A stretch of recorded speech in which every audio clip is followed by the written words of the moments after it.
मैत्री क्यों ज़रूरी है प्रस्तुत है फ्रेंड और फो पुस्तक का अंतिम एपिसोड 40। इस पुस्तक के हिंदी वर्जन का नाम है हंसा तू झील मैत्री सरोवर में। मैत्री भाव दुनिया का सबसे बड़ा जादू, मिट्टी में सब भूए सो, सभी प्राणियों के साथ मैत्री।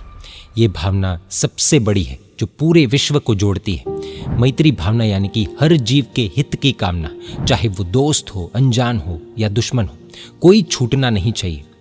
चार भाव जो धर्म को ताकत देते हैं, मैत्री, प्रमोद, करुणा और माध्यस्थ, ये चार भाव हमारे अनुष्ठानों को शक्ति देते हैं। एपिसोड 39 में हमने ये डिटेल से देखा था, फिर से एक बार देख सकते हैं। जैसे खेत में खाद फसल को बेहतर बनाती है, वैसे ही ये भाव नवकार, पूजा, दान, तपस्या आदि को असरदार बनाते हैं। मैत्री यानी कि सभी जीवों के लिए अच्छा सोचो।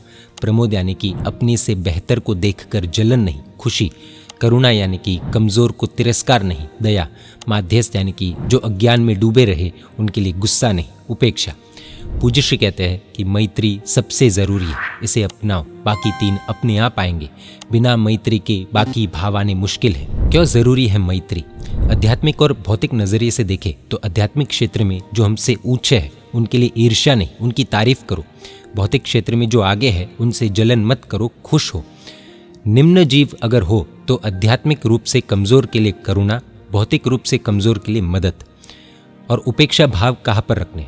जो मौका मिलने पर भी न सुधरे उनके लिए गुस्सा नहीं, उनको छोड़ दो, इग्नोर करो। जो अज्ञान या मूर्खता में डूबे रहे उनके लिए तिरस्कार या गुस्सा नहीं, करुणा या फिर उपेक्षा रखो। ये भाव धर्म को ताकतवर बनाते हैं। हमारी कमी कहा, शिवमस्तु सर्व जगतः, सबका भला हो, हम सिर्फ चिल्लाते हैं। पर कहीं पड़ोसियों को तो इस प्रार्थना से बाहर नहीं रखते, रिश्तेदारों को तो इस प्रार्थना से बाहर नहीं रखते। कहीं विदेश में एक संस्था वी लव ऑल चिल्लाती है, एक लड़की भी शामिल थी, पर पड़ोसी ने कहा सबको प्यार करती हो, माँ बाप को क्यों नहीं? वो गुस्से में बोली उनको तो बिल्कुल नहीं। हम भी ऐसा तो नहीं करते ना? खुद से पूछना पड़ेगा। बाहर से सबको प्यार, पर दिल में कुछ के लिए नफरत, अपने दिल को टटोलने जैसा है। क्या किसी को नुकसान हो तो क्या हम खुश होते हैं? कोई फेल हो जाए तो क्या हम अंदर ही अंदर खुश होते हैं?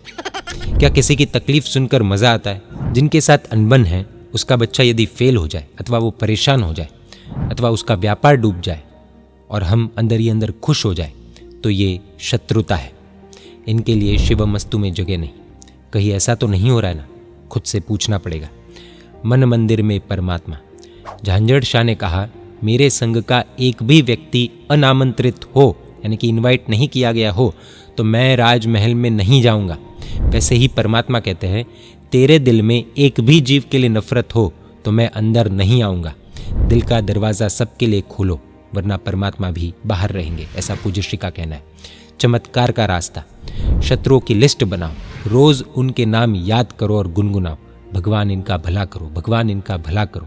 चाहे बेटा तंग करे, बॉस परेशान करे या कोई बेवजह सताए, दिल से कहना है कि परमात्मा इन्हें सद्बुद्धि दो, परमात्मा इन्हें सद्बुद्धि दो।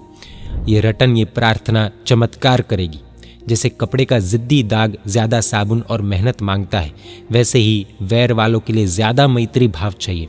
रोज़ उनकी भलाई की कामना करने पर कटुता धुल जाएगी और आत्मा चमक उठेगी। हम तो कर लेंगे, लेकिन क्या शत्रु बदलेगा? पूज्यश्री कहते हैं कि शंका मत करो कि मैं मैत्री करूं पर वो दुश्मनी करेगा तो हमारे शुद्ध भाव से उस पर ज़रूर असर होगा। एक बार एक माँ और जवान बेटी कहीं से जा रहे थे। रास्ता लंबा था, दोनों थक गए थे। बीच में एक ऊँट वाला मिला। ऊँट वाले से बेटी को बिठाने के लिए माँ ने कहा, उसने मना किया। थोड़ा आगे जाकर ऊँट वाले का मन बदला। मन में शैतान घुस गया कि सुंदर लड़की के साथ बैठने को मिलेगा। खराब भाव आए।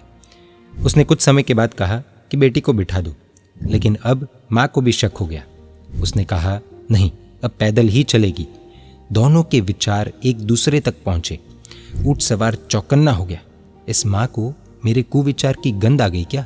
वनस्पति भी भाव ग्रहण करती है। अनेकों साइंटिस्ट ने पौधों पर प्रयोग किए। स्नेह दिखाओ, पौधा खिलता है।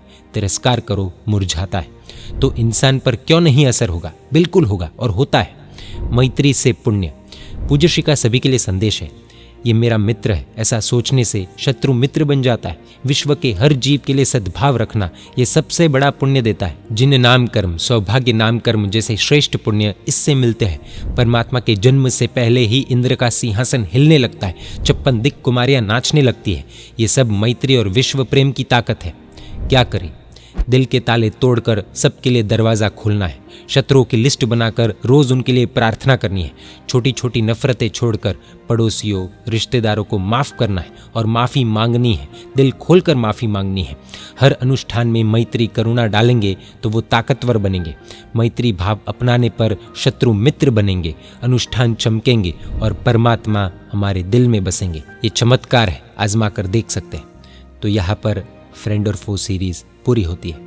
इस पूरी सीरीज में प्रभु की आज्ञा विरुद्ध कुछ भी कहा हो तुम इच्छामि दुक्कड़म। तार्किक शिरोमणि श्रमणी गणनायक परम पूज्य आचार्य भगवान श्रीमद विजय अभय शेखर सुरेश जी महाराज साहब को लाखों लाखों धन्यवाद कि उन्होंने अपने अद्भुत चिंतन से इस अमेजिंग पुस्तक की रचना की। इस सीरीज के माध्यम से हर जीव के प्रति मैत्री भाव जागृत हो और पूरे विश्व में अहिंसा, शांति और मैत्री की स्थापना हो, यही प्रार्थना। यह पुस्तक फ्रेंड और फो हिंदी, गुजराती और इंग्लिश तीनों भाषा में हृदयोद्गार.com वेबसाइट पर अवेलेबल है। जय जिन शासन, जय महावीर।